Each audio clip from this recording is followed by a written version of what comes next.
fire away. I'd be very happy to answer. Did you see the Brideshead Revisited film, the second one? And if so, what did you think about it? Well, I started watching it, then I stopped. Because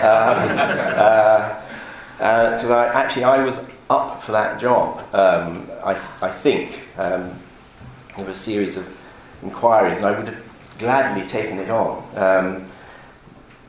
because I think that aspects of the John Mortimer adaptation were wrong and wrong-headed, and I had all sorts of plans, but in fact the job didn't come to me, and I don't think it worked at all. I was not enjoying it, so I left my memories of the earlier television one intact, and I don't think it was perceived as a successful adaptation. Oh, shit.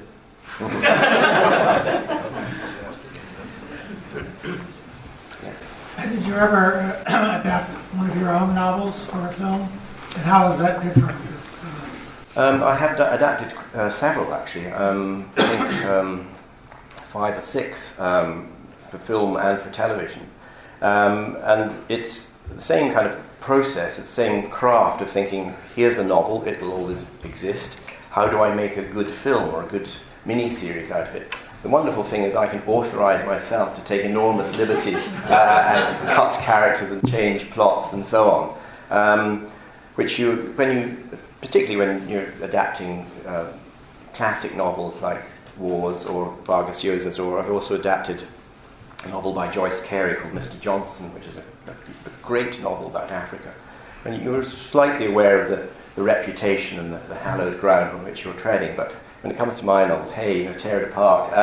So it's a nice experience, actually, and I always insist that if anybody's going to adapt one of my books, it's me. Nobody else has yet had a go at it. I think that you denigrate the powers of film to get tricky changes of points of view across. I thought that the whole of the Blockhouse episode was, it was full of nuances, and they were very easily legible. The sham of it, yes. The heroism of Richie Hook, the skunkiness of D'Souza, Guy's distaste, detachment, and his admiration. You had very little dialogue, but yes. It was all absolutely perceptible. No, I agree, but I think if you compared those seconds, if you like, what we saw to what was in the novel, you'd realise that it was a kind of distillation of mood or feeling or of observation. But it works very well, and film, when it's functioning well, does that brilliantly. I mean, in some ways, if you want a glance across a crowded room, it's easier done in a film than it is in a novel. But I just think, there are moments where you get that kind of complexity. But on the whole, it's simpler. Doesn't not mean to say it's worse, but it's just simpler. The strokes are broader, the emotions and the whole Frank D'Souza Guy relationship, which is highly complex in the novel. Young Stephen Mangan playing D'Souza there. We get close to it, but it has to. And then again, it's sort of falling into the trap of comparing it to the novel. If it works as a film, then end of story. So. Thank you very much, Lee. It is a good sequence, that. Well, actually, I thought it was better. I thought that bit was better than the novel, because it seemed to me that Waugh had planned to have Richie Hook doing this thing, and by gum he had to get it in. It was the sort of final piece of honourable crusade. Yes, exactly. Did anybody spot the continuity error? It's very nerdy. The gun that Richie Hook picks up when he heads off, and the gun he's firing later are different. Fury, but anyway, what can you do? I think it was and the move of that episode, which comes very near the end of the novel, to further on, but again is justified in film terms, because it allowed the emotional resonance of Virginia's death and the adoption of little Gervais to be in a way that the novel's coda and finale, and in a way that's emotionally very satisfying. Yes, and back there. One thing you said when you talked about Daniel Elliott was about the way that you didn't want him to overreact, as it were. So one thing about wars, particularly I think of the early novels, they're quite stylized, they're quite stylized. But do you think, in terms of acting styles and film styles, that a more stylized or more naturalistic kind of tone or ethos or aesthetic is the one that works? Well, it's a very, very good point, because it comes back to the film is simpler than the novel. Particularly comedy is really difficult in film, and I think what you have to do is you have to say we're going to do restrained deadpan humour, or we're going to go broad. As soon as you start mixing the two, it seems to unbalance the film hugely. And I speak from bitter experience with my novel A Good Man in Africa, my first novel, which I adapted and was filmed starring Sean Connery, the King of Scotland, was shot, again, expensive film, Hollywood stars, shot in South Africa. But I don't know quite why. The director, who's a great friend of mine, we'd done Mr. Johnson together, sort of lost his nerve when it came to comedy. It was exactly this issue, because A Good Man in Africa is a comedy, but it's quite a dark comedy. And it should have been played, and it was written to be played, not going for the laughs. But from time to time, Bruce, it seemed to me, I can only blame him because he was there, I was there some of the time, but he was there, would suddenly go broad, and it was like Carry On Up West Africa. And it seemed to me to completely destabilise the mood of the film, and we saw in screenings of it that people thought, should I laugh or should I be thinking more seriously? And so I think with War, I would always urge, even the most outlandish of the early comedies, I think that kind of po-faced, less is more deadpan humour suits his type of comedy. Oops. Good Lord. Sorry about that. Nobody ever calls me on my phone. Suits that kind of deadpan humour absolutely well. So I would, whether it's Vile Bodies or Black Mischief, I would play it as straight as you can, and it will be very funny. That's the thing. As you could see, I think, in that Boot Magna episode. Yeah. Yes? I wonder, you've given such a generous account of you on War. I wonder if I might be ventured at least to ask a question about War on you, because you're clearly very much a fan, and while I should also say too that your work is, I'm an admirer of that too. It's very distinct, and I think your novels are actually very, very varied too. I can see moments of war in books like A Good Man in Africa or Stars and Bars, whereas actually Any Human Heart reminded me of Anthony Pohl. Well, I think I've always been a great admirer and reader of War, and I've sort of become slightly obsessed by him as a person as well, and his biography. But I think, it's very hard to pick out influences in your own work, but I think what I admire about War and what I think has influenced me is, again, it comes back to his comedy, which is why I always think the comic novels are his greatest novels, and is that his comedy is so ruthless and unconsoling, and I think that's what was brave about it, and not many people have the guts to go down that road, and so it's very tempting as a novelist to console, to reward the good and punish the evil, but I think War's example was that not to do this, and to see life as it was and all its absurd cruelty and injustice. And that's the influence it had on shaping, if you like, my comic vision of the world. But then I've not analysed any more, but I do recognise in my more comic novels or comic episodes in my novels, I always go into that darker side that he went to. Yes? Has anyone proposed filming The Loved One? I don't say remaking it because they didn't make it the first time. The richest thing was a disaster. And it would seem to me, it following what you said about underplaying. Yes. And in fact, Louis Manuel's script is still available. Yeah. Well, I don't know. I mean, I've heard there's a remake of Scoop coming up, interestingly. So I think the canon is now being explored, and it may well happen.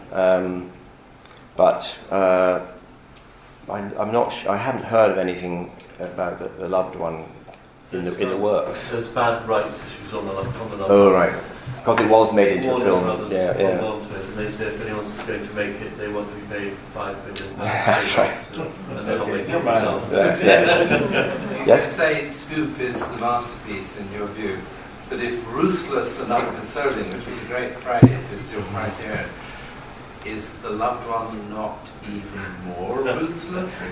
Yes, I agree, and I think you could say Vile Bodies is as well. I think that for me the thing that I like about Scoop so much is it is in a way perfect comic form in that the innocent has experience and returns to the innocent ordered world again, and it's done so gracefully but also so funnily and so tellingly. And I think somehow that those ingredients of Waugh, who seems to be a very autobiographical writer, those ingredients of his own life which went into his fiction, somehow we got a perfect blend and amalgam in Scoop, whereas in some of the other novels, I see a bit of a disconnect or a disequilibrium between what he wanted to write about and how it affected the shape of the novel, Quay novel. But you're right, though. I think Scoop is in a way sunnier than some of the other comedies, but it still has that wonderful dark edge to it. Yeah. Yes, something like that. To make film adaptation, to think about the general public viewing, or so do you think you have a limitation to depict the... Well, to dumb it down, as it were. No, I don't think you think of the public. You shouldn't think of the public if you're trying to do a serious job. But you have to assume that people won't necessarily know the book you're adapting. And it's another classic example is with Aunt Julia and the Scriptwriter, which was again an American studio who had acquired the rights about this novel set in Peru, in Lima. And when I was offered the job, the first thing they said to me was, "This film is not going to be set in Peru." So right. It had to be set in America. And so I chose to set it in New Orleans, which I thought had enough of a rich cultural mix to sort of reproduce the world that Mario Vargas Llosa knew in Peru in the late 40s and early 50s. And so it works, but it's an entirely American film. But he was very pleased with it, Mario Vargas Llosa, and pleased as well with the boldness of the adaptation. It didn't bother him that the novel wasn't set in Peru. What did bother him, and this is exactly your point, the studio made the film. It had the young Keanu Reeves in it and Peter Falk, legendary Peter Falk. We made the film and the studio suddenly started seeing dollar signs and thought, instead of a little art house comedy, hey, we might have a hit here. So they did exactly that. They changed the title from Aunt Julia and the Scriptwriter, one of the great titles ever, to Tune In Tomorrow. Tit, as I call it. And I told them, I fought hard. I said, the following 6 things will happen if you change the title. Mario Vargas Llosa will disown it. Every single review will start off with the phrase, "What idiot changed the title?" and so on and so forth. And I was proved right. In fact, the title was changed back after the American release, and everywhere else it was called Aunt Julia and the Screenwriter. But that was an attempt of somebody trying to second guess the market, and it's usually 99% of the time fatal. Yes? I was just wondering, I really loved the way that you did that comic episode in Scoop, and the sort of the patience which you seem to have with the way that evolves, and I really think that that's very true to Waugh, because he's not a joke writer, he's very comic, but it sort of develops over several pages, and I was just wondering, is that how you've been inspired to sort of make those kind of patiently comic scenes, or are there other writers or other kind of screenwriters, directors? Well, in this instance, you write the scene, but then it's the collaboration. The director made certain choices, and the actor playing Troutbeck, the butler, decided to speak very slowly indeed. I didn't write that in, but it works brilliantly well. And Amabel, the dog, is absolutely superb. So there's so many ingredients that go into making that scene on the page, which is comparatively, Mr. Salter enters a room, sees a dog panting at the end of his bed. But then somebody has to bring that alive, and so often in that alchemy of making the film, something really magical happens. And because I loved that chapter so much in the novel, I was really, really pleased with the way, and it goes on to dinner, it gets ever more absurd, but it really, I think, sort of matches the success of the chapter in the novel, but it's, maybe it's down to other people as well. I can't claim all the credit. Thanks, Yeah, 75%. Yes? If I'm not wrong, I think the only character that appears in both Scoop and Sort of Honor trilogy is Mrs. Stitch. Yes. Right? How, I would like to know about your re-encounter with the character.